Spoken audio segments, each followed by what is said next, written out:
હે ગોતી લો તમે ગોતી લો ગોતી લો ગોતી લો તમે ગોતી લો ગોતી લો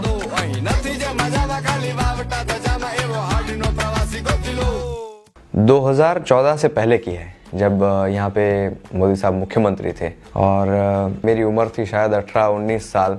गाने का शौक था पहले से, तो बहुत सारे रियलिटी शोज़ में मैं पार्ट लेता था।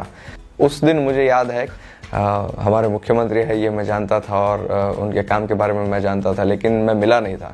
हमारा कार्यक्रम चल रहा था, मोदी जी आए और जिस तरह से वो आते हैं और लोग उनको तालियां होती है, मोदी मोदी होता है, वो सब हुआ। और हमारा शो जैसे ही ख़त्म हुआ तो मेरे पापा ने कहा कि तुझे मिलना है मोदी जी से।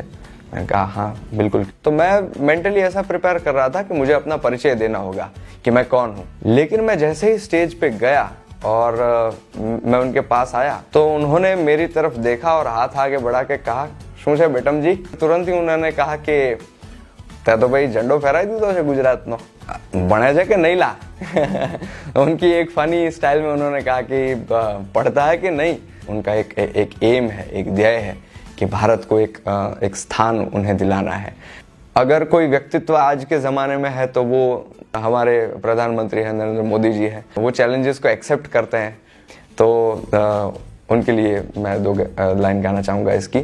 किनारे तो खाली पड़े नानी नानी पगली ने नाना एवा सपनानी रेत बाळे ढगली ने तोफानो तराप मारे हले साओ हाफी जाए तोय जेनी हिम्मत अने हाम नहीं हाफे एवो खारवो खलासी एवो हाडनो प्रवासी एवो खारवो खलासी एवो हाडनो प्रवासी गोती लो गोती लो गोती लो गोती लो गोती लो।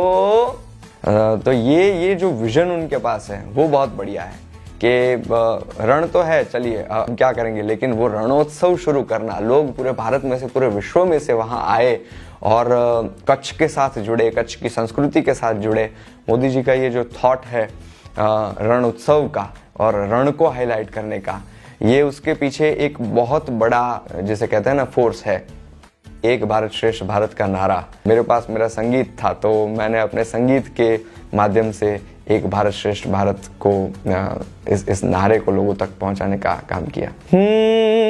आओ बनाए एक भारत, आओ बनाए श्रेष्ठ भारत, आओ बनाए एक भारत।